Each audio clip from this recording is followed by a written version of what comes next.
Hey there, everybody. It's Jenny Clark with Solvability. We've got another session of Freedom Friday. So excited to have Todd Overman because I want to ask him a whole bunch of questions about this China thing, which is something to do with you can't do it this way anymore. I always think about this when I'm speaking to Alexa and Alexa's talking back to me in every room in my house. So Todd is with Bassbury Sims. He's been a big supporter of our GovCon Summit every single year, and he's got a lot to talk to us today. I think he said it was section 889. So Todd, I'm just going to let you introduce yourself and take it away. Thank you, Jenny. And thanks for those joining today for this Freedom Friday. I've done a couple of these and other members of my firm have participated. We really appreciate the opportunity to connect with small businesses across the country. As Jenny mentioned, I'm a big supporter of the GovCon Summit. Hopefully after this year virtually, we'll be back together in person in 2022, but I'm looking forward to it in April. I'm a lawyer, so I won't tell any jokes. You don't want to see my PowerPoints because they're all just full of words and there's never any pictures or animation.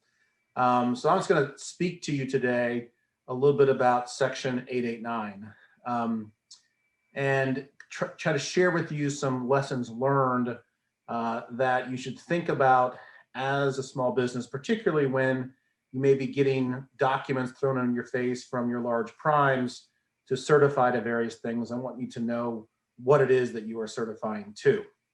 So what is Section 889?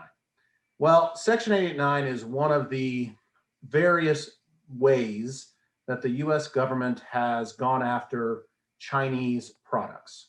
And it is affectionately called the Huawei ban because of what the NDAA of fiscal year 2019 did in regards to banning the procurement and use of certain products by federal government and the federal government contractors. So specifically, the Huawei ban covers what they call covered telecommunications equipment and services. And that equipment and services must be provided by certain Chinese companies. Huawei Technologies, ZTE Corp, Hytera, Guangzhou Dawei, or any other affiliate or subsidiary of these companies. Now, the Secretary of Defense can add additional companies to this list that are owned or controlled by the Chinese government. But effectively, you're looking for products, equipment, or services that are provided by those particular companies. Hey, I got a quick question for you. Yes. So when I think of Huawei, I think of the Wawa gas stations in Florida. So it sounds a lot like that. But Section 889 of what? Is that the FAR, or where does 889 come from? Sorry, yeah. So Section 889 is the section of the National Defense Authorization Act. The FAR clauses that you are seeing are 52204-23, 23 is Kaspersky Lab, -24, -25, and -26. So 52204-24, 25, and -26. Those are so people need to read the FAR and learn about this, right? Exactly. And you have to understand that the prohibition on the equipment or services also extends to substantial or essential components of any system of those systems. So this is the federal government's way of trying to root out any of these Chinese products from the federal procurement system. And so the first part of this Section 889 is the prohibition on providing or selling it to the federal government. Because as you can imagine, there were quite a lot of companies out there reselling Huawei products. Huawei itself was selling directly to the federal government. But in August of 2019, the prohibition on the US government from purchasing this from prime contractors and subcontractors went into place. Now, there are some waivers that can apply at the government discretion, and there have been some waivers put in place for areas where they could not rid the government system of these products. But there's also a DFAR rule that is connected to this that has expanded it to also include products made by certain companies connected to the Russian government.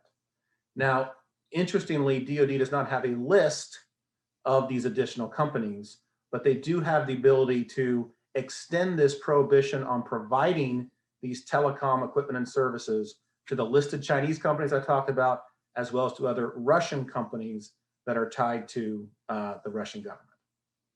Well, it's so interesting what you're talking about, because yesterday I was talking to a couple of people about the CMMC piece, and what they were saying is they realized they were getting hacked from Estonia and South Korea, and somebody said, well, you know, that means North Korea and Russia. So none of this is independent problems. They're all very complex problems, and you got to look from where it is, and we're putting a lot of responsibility on companies to try to find it, right? That's exactly right. And so this first step, so the first step was, hey, the federal government is done buying this stuff. We can't buy stuff from these companies anymore because of concerns of hacking, concerns of espionage, solar winds type activities. So this was, and so, you know, it may be a little late to the game, but the government did get on and Congress did act.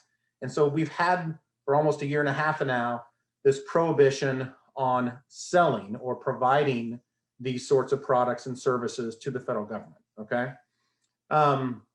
Now, what happened this summer, which caught a lot of people off guard, is that Part B of Section 889, which really pushes this into the far reaches of the economy, went into effect, even though DoD said, please don't put Part B in effect. Well, why was Part B such a big deal? And it's because it prohibits the use of this telecom equipment or services by a federal contractor. It doesn't have to be on a federal job. It can just be in your company, in your commercial business. And so it caught a lot of people off guard, like, oh my gosh, I'm sure I'm not selling it to the government, but goodness gracious, I might be using Huawei video cameras to protect my building or protect my factory. I might be using a ZTE server as part of my, back office system. So it really caught a lot of people off guard. And now it went into effect in August of 2020. It only technically applies to prime contractors. So this prohibition on using it as part of my business only applies to prime contractors. But primes are also feel as if they have to confirm that none of their subcontractors are using it as part of supporting the prime, right? Because the prime's saying, well, I'm not using it, but if I'm relying upon a sub to do some work for me, I better make sure they're not using it either. And so how does somebody know whether or not they're actually using it? And I've had worked with a number of clients on this. Interestingly, and some businesses on the phone may do this, they keep a list of their IT hardware. They keep a list of their OEMs for their routers. They keep a list of their video conference equipment, whatever, it might be. And so they actually can go and look at that list. Some people haven't.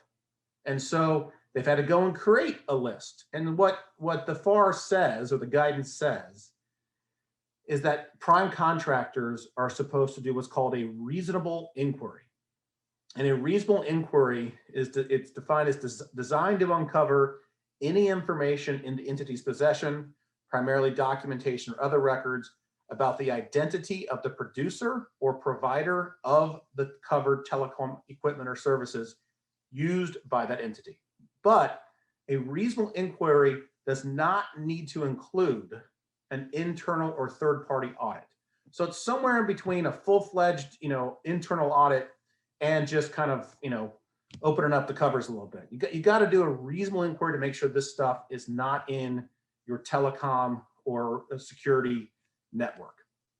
The other kind of little nuance, which is we're currently still waiting to see where the FAR Council goes with this, is that right now, there's possibly applies to your domestic affiliates, parents, and subsidiaries. It does not apply to your foreign affiliates or subsidiaries, but companies that are global in nature do have to think about shared services. So if a foreign affiliate's the one that provides all the video equipment to monitor buildings, and the foreign affiliate is using Huawei stuff around the world, well, then technically that foreign affiliate needs to stop using the Huawei equipment because it's also monitoring a US building. Hey, so Todd, you're talking about people having to figure out where all this is and about equipment list. And part of what I thought about it is who's going to be the enforcer on this? Alan had a great comment about something called DCSA, and I don't even know what that is because I think of DCAA and DCMA. So, Alan, could you clarify that real quick and ask Todd that question? Do you mind? Sure. DCSA is the Defense Counterintelligence Security Agency, formerly known as DSS. They recently, last year, they implemented this 12 by 13 chart to really reduce or have some oversight when it comes to delivering on compromise, right? Making sure they're not using foreign products, Chinese products. But they just recently went away from that.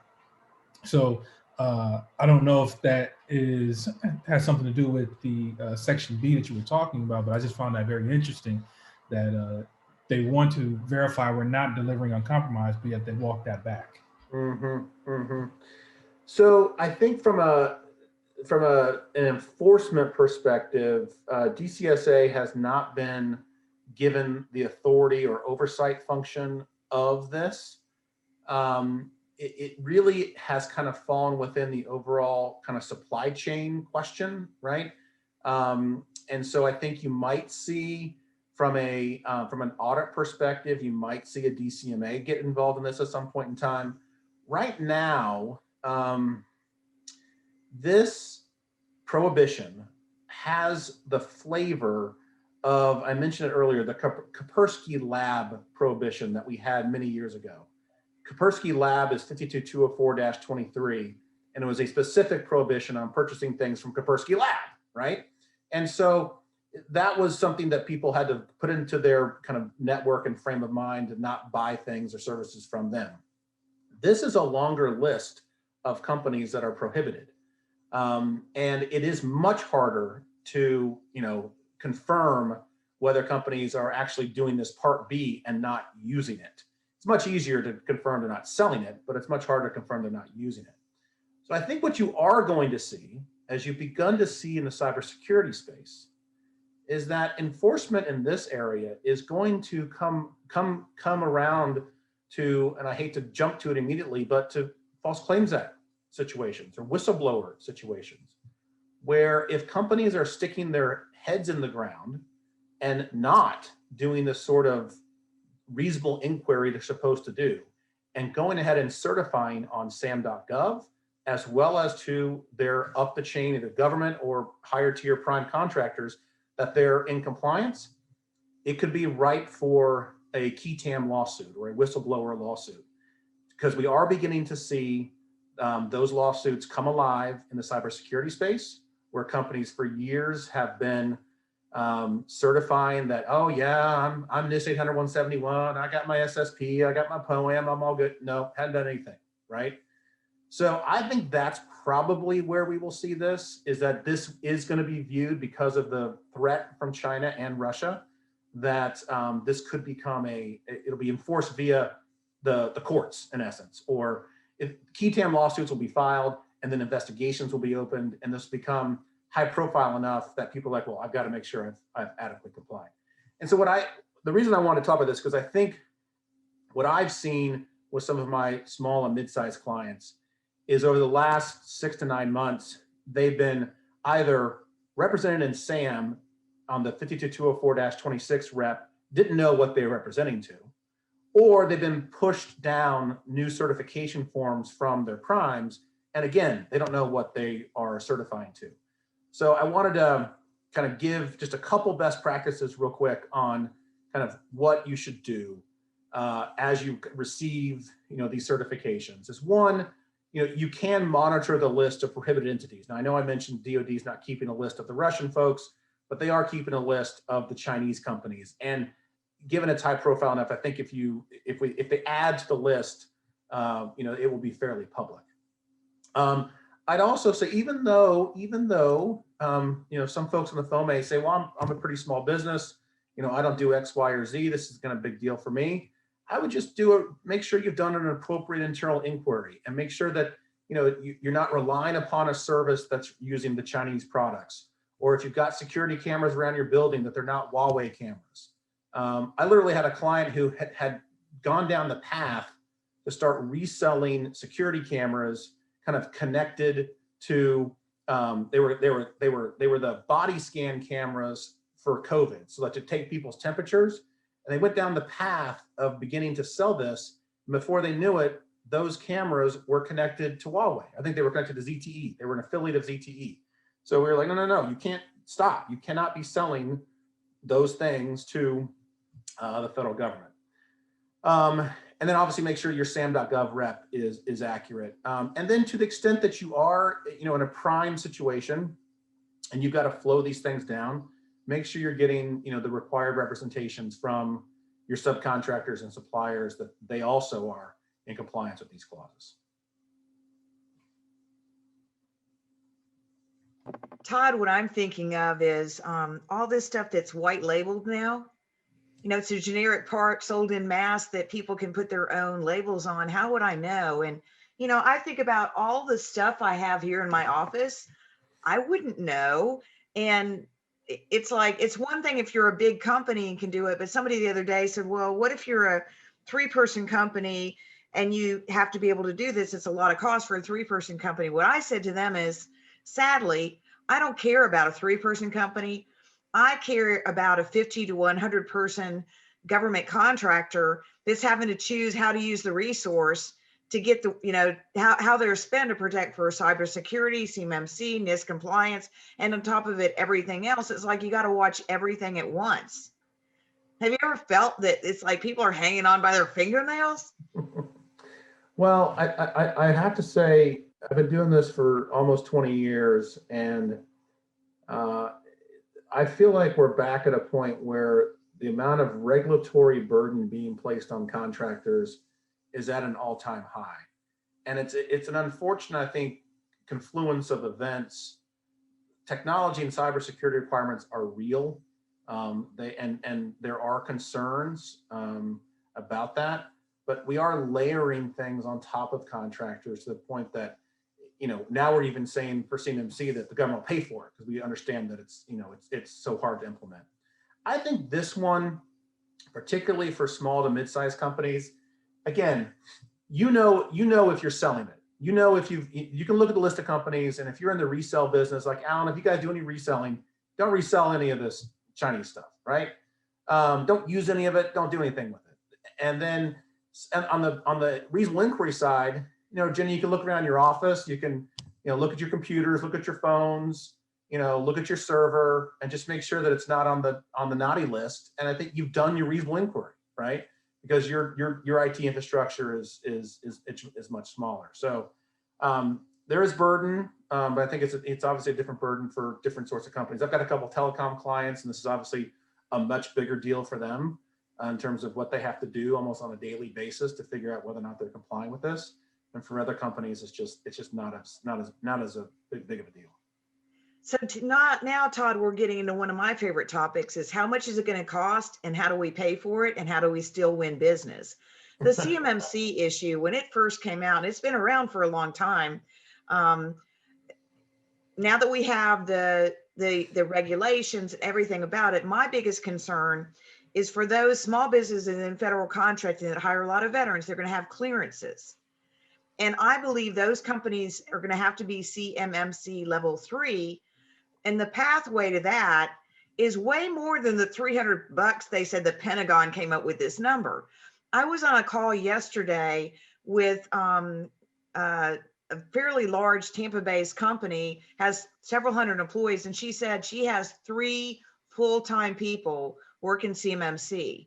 Well, that's a big burden of overhead people to be able to do that. And the other thing is there's a difference between the activities you do to bring yourself up to standard and what you have to do to maintain that standard. Are you seeing a lot of your clients talking about the cost of CMMC, the challenges? What are you hearing about that, Todd?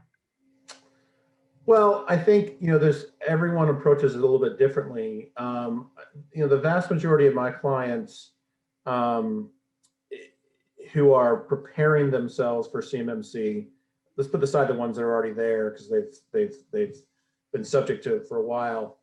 The real challenge for them is the assessment and understanding what remaining gaps they really have, because the vast majority of companies are complying with a significant amount of the security protocols.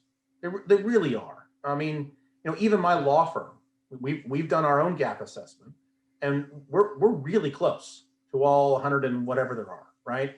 We would have to implement a couple more things to get to where we'd want to be if we needed to apply for, a level 3. And so I feel like that's probably the hardest part is people doing that assessment to then figure out what else they would have to put in place from a policies and procedures, as well as from a service or software or protocol standard. I'm also seeing people looking for outsourced solutions, and more of these things are going to be popping up. I do refer people to a company called Rimstorm, which is recently launched and is offering basically a CMMC cloud. And there are other providers out there that are doing that. And that is an option. I think you have some challenges in how you manage that option, but that is an option for companies that need to be able to say that they are CMMC qualified. Well, I was on a call yesterday with state level at the state of Florida talking about this, and we were trying to help them explain how big a deal this is for the defense industry in Florida. And there's apparently some identity management software, and they were saying, well, why don't we start up companies that can do that? I'm like, well, that doesn't make sense. There's plenty of companies that know how to help people get CMMC compliant. There's no reason for everybody to start from zero, but we do need a network of the companies that are able to do that. The other thing, and this was in one of Alan's comments in the chat, from a cybersecurity perspective, to be safe as a small business, utilizing a cloud service provider will reduce a sizable amount of risk. The question is, how does somebody, if you don't know Alan, you don't know that answer. If you don't know Todd, you're not hearing these things.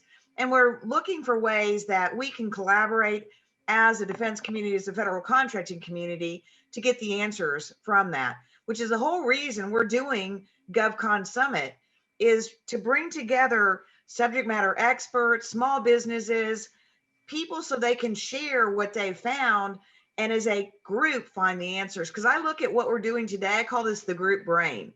In the group brain, everybody has some of the answers, but it's got to be moderated and talked about so we get down to the core of it, which is why it's so important that I'm getting people to sign up for GovCon Summit, which is in April. It's virtual. Todd, you and Richard Arnholt and Thad McBride and Jason Northcutt are all going to be part of the speakers at our GovCon Summit, and we definitely want people to be a part of it. And I just wanted to remind everybody today, tell your friends to sign up. It's at solvability.com/GovCon Summit.